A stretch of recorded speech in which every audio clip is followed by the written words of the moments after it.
Hello everyone and welcome back to the channel. My name is Gonzii and today we are going to be reacting to another Mr.Ballen video. This time called The Most Terrifying Night in the Woods Story I've Ever Told. So without further ado, let's react this thing, man. Let's go. Shout out to Mr. Ballen. Let's go. Drink water as always.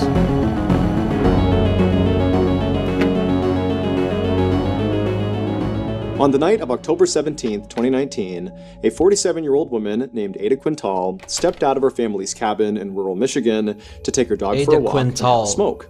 It was very late. It was about 1:30 in the morning.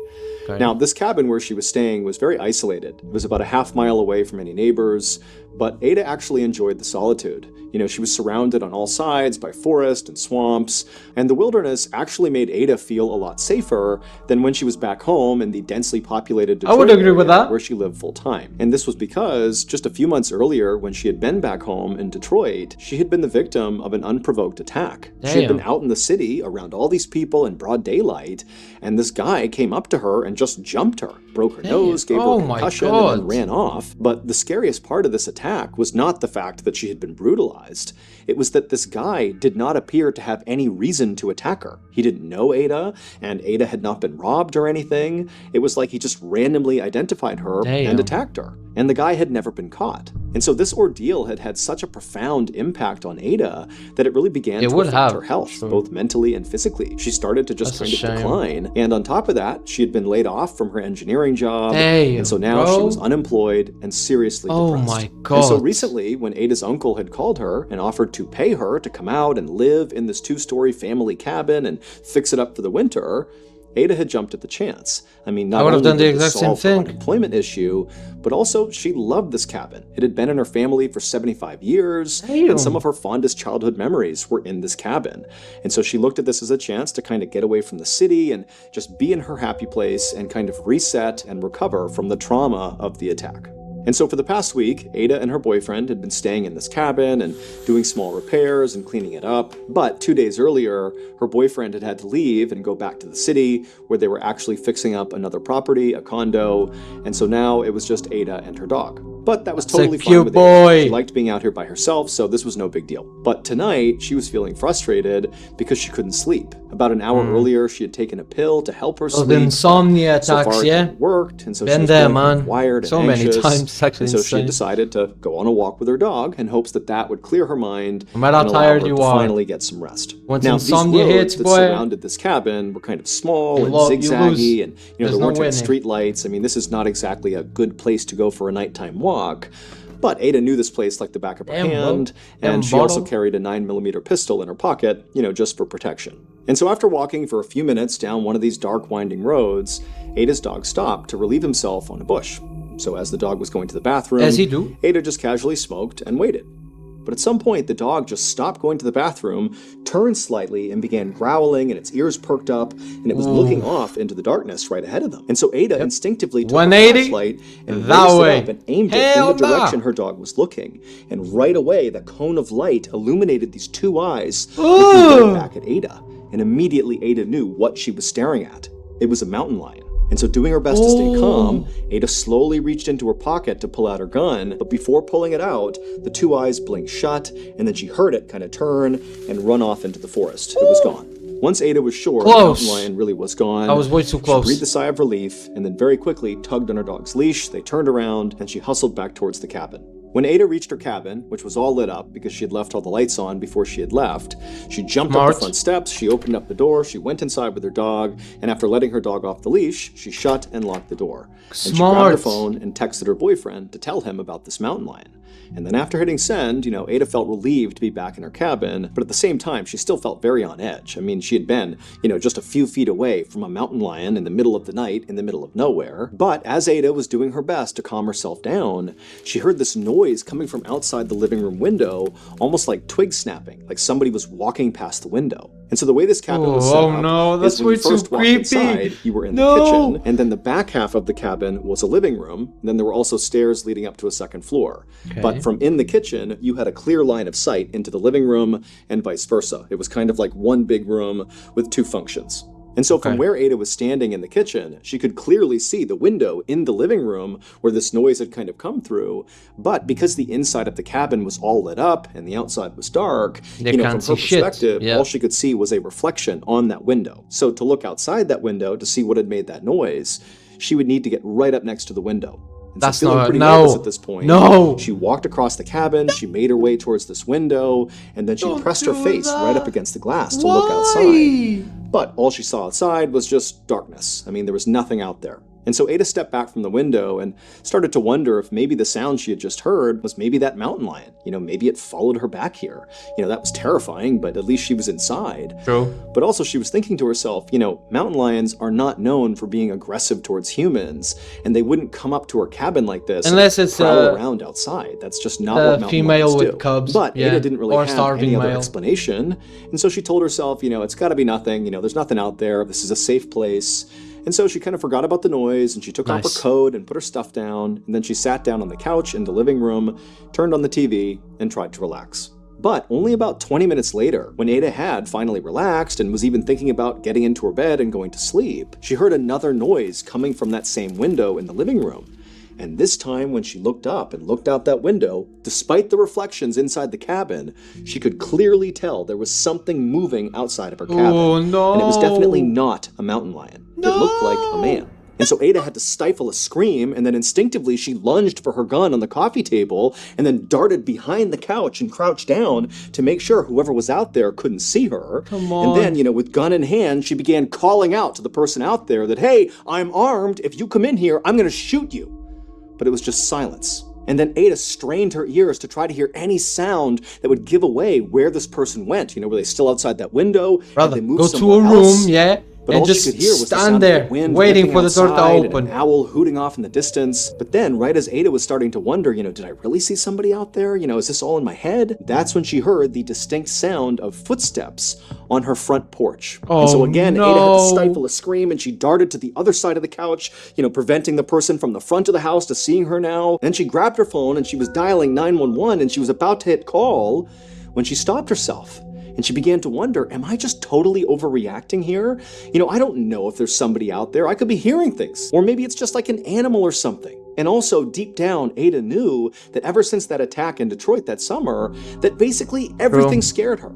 And she was starting to wonder if maybe she was just being totally paranoid and there was nothing going on. And she didn't want to embarrass herself by calling 911 and having them come out here and finding nothing. And so Ada decided she would call her boyfriend, and so she called her boyfriend. And as the phone is ringing, she's listening intently for any other footsteps outside, but she can't hear anything. And then her boyfriend, he didn't pick up. It's also like 2:30 in the morning at this point, but her boyfriend doesn't answer. And so after that, she tries calling one of her friends, and her friend does pick up. And right away, Ada just began telling this friend about all the things that had happened that night. I'm on edge, man. Seeing the mountain lion, and then coming back in, hearing the sound, and now hearing the footsteps on the front porch. And, she was worried that maybe she was just making it all up, but she was still really scared. And even though Ada was trying to be composed as she was telling her friend, her voice began to crack, and she began to cry because she really was scared. And the friend just said, look, I'm going to call the police on your behalf. It seems like it's worth having them come out just to make sure you're really okay. Give me the address and I'll tell them where to go.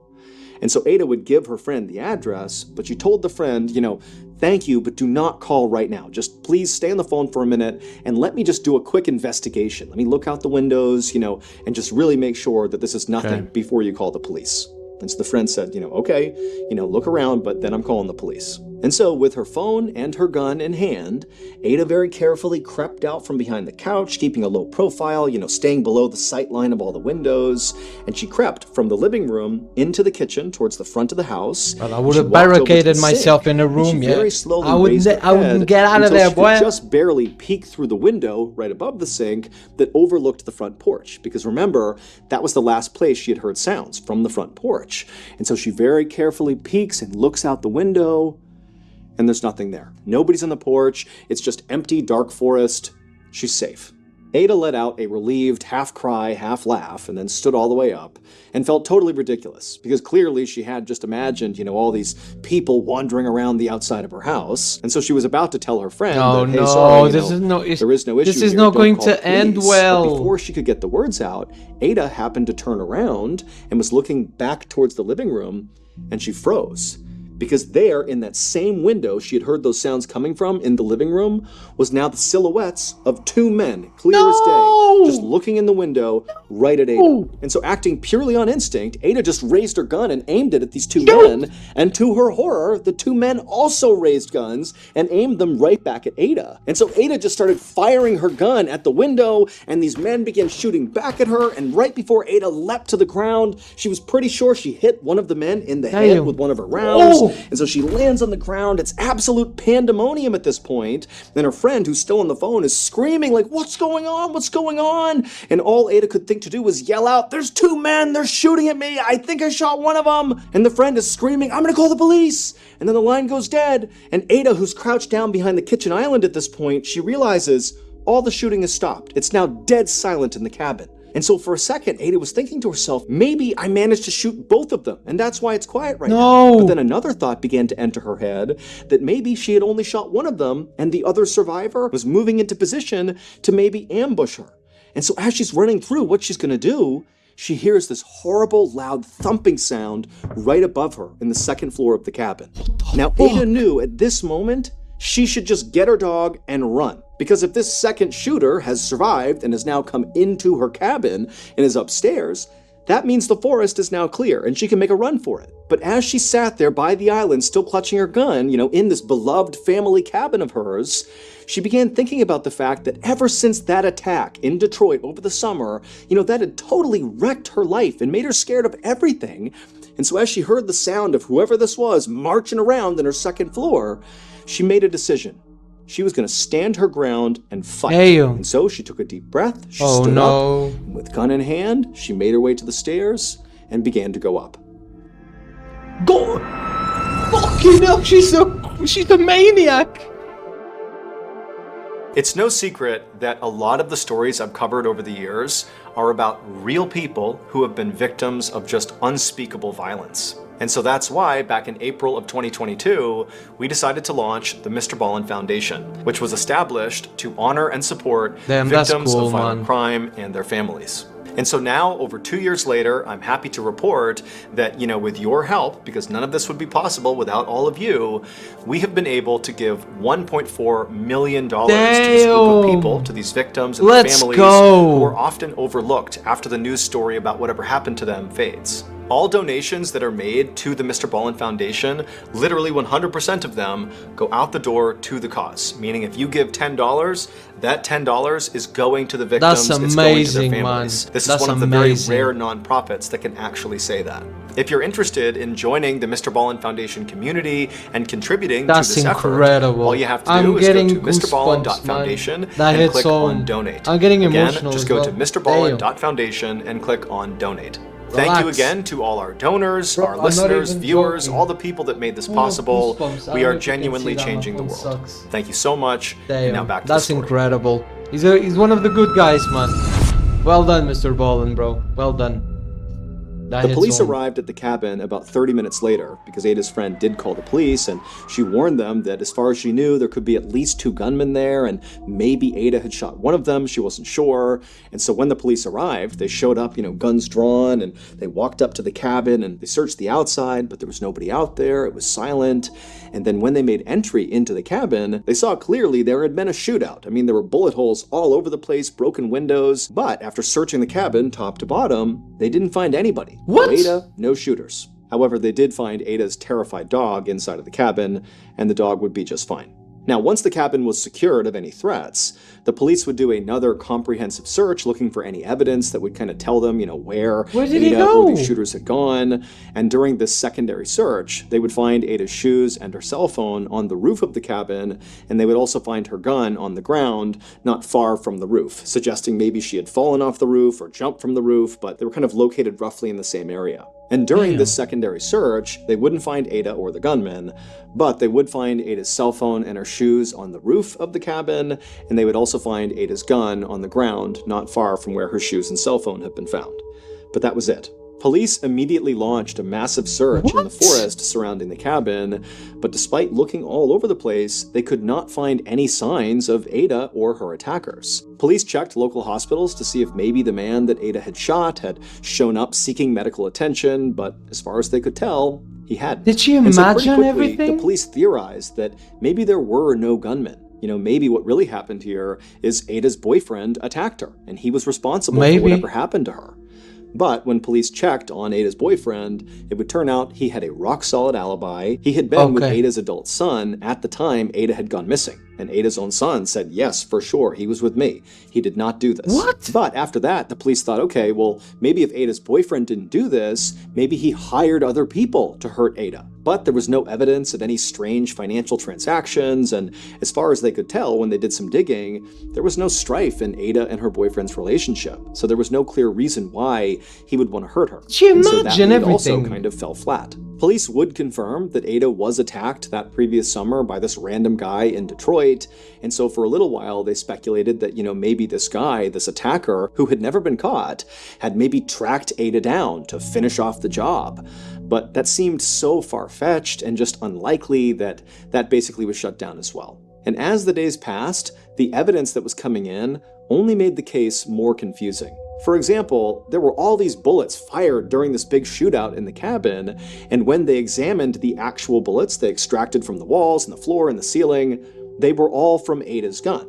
However, outside and inside the cabin, they found all these different shell casings, suggesting that those bullets had been fired from different weapons, i.e., maybe the attacker's weapons. And so as the weeks passed by and Ada and her attackers were not found, people began to speculate that, maybe this was all an elaborate setup by Ada just so she could disappear. Or other people thought maybe she was abducted by aliens. I mean, there were lots of theories surrounding this, but basically nobody knew what happened. Oh my God. Then pretty soon, the case just went completely cold. That is, until December 21st, 2019, so about 2 months after Ada's disappearance. And on that day, Ada's family decided to drain a pond that was near that cabin in the woods. At this point, the family was so desperate for closure that they were prepared to do just about anything to find Ada and to figure out what happened to her.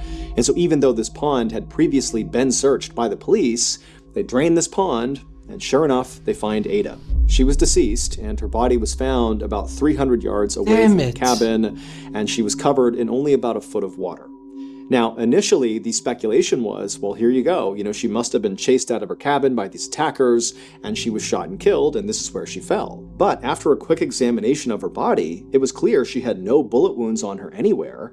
In fact, she didn't even have any bruises on her or any major scrapes or cuts or anything, so it didn't even seem like she had been in any sort of physical struggle at all before she died. In fact, unless she had drowned, it really just seemed totally unclear how she had died. It was not until the medical examiner did Ada's autopsy that all this baffling evidence began to make sense. It would turn out, in the wake of that horrible random attack that Ada had suffered over the summer, that Ada was actually doing far worse than she let on to her family and friends. She had basically begun to cope with her trauma and anxiety with substance abuse. And so on the night that she had died, she was likely feeling totally stressed out and anxious, and she couldn't sleep as a result. And so she had taken some Valium, which is a fairly strong sedative, and also some anti-anxiety medication. But after taking those pills, she still wasn't tired. And so that was when she decided to, go out for a walk with her dog, to clear her head, and have a smoke. But it was not cigarettes that she was smoking. She was smoking methamphetamine, known simply as meth. And meth is a very strong stimulant that people like because it makes them feel very strong and confident and alert, which for Ada was a powerful antidote to the helplessness she was feeling all the time from the attack she had suffered that summer. But one of the many downsides of meth is that it can make you extremely paranoid. And so during her walk that night, as she's smoking meth, she sees a mountain lion, which terrifies her. And then after the mountain lion trots off, it was like that jolt of adrenaline and fear from seeing the mountain lion didn't subside because of smoking meth. It was like the meth sent her into this paranoia overdrive that she couldn't escape from. And so when Ada went back inside of her cabin, she very likely did see people in her windows. But almost certainly, it was just her own reflection. But again, she's in this meth-induced paranoid state. And so instead of realizing it was her own reflection, she thought it was like intruders coming to get her. Bro. And before long, she'd raised her gun and thought the people outside were raising their gun back at her. But again, it's just her reflection. And so when she was shooting, she was basically having a shootout with herself. And then as for, the strange noises she was hearing, like the footsteps on the second floor, very likely those were just natural sounds sounds kind of happening outside. She's out in the middle of a forest. There's lots of noises that are totally natural at night. But again, she's in this paranoid state, and so she went upstairs to confront the person, and then didn't see anybody, and then police theorized that she must have, climbed out onto the roof to hide from these attackers, and then at some point, for reasons unknown, she leapt from the roof, or climbed down or something, leaving behind her cell phone and shoes on the roof.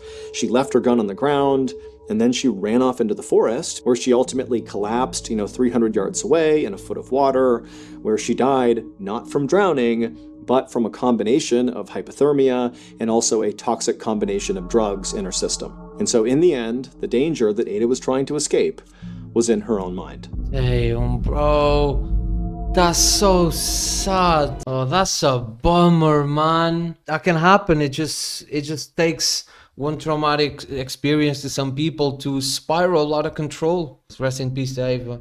Great story by Mr.Ballen. If you can, go donate to his foundation, man. Mr.Ballen, one of the good guys, one of the goats. Shout out Mr.Ballen, man. But yeah, guys, thank you so much for watching the video, man. Sorry again, it quite on a bummer, but it's life. It is what it is. But don't forget our viewers on this channel, man. Keep God first as always. Drink water, go tell somebody who loves them, and if you're here, I know what to do, man. Like the video, subscribe to the channel. My name is Gonzii, and I'll see you guys tomorrow. Goodbye.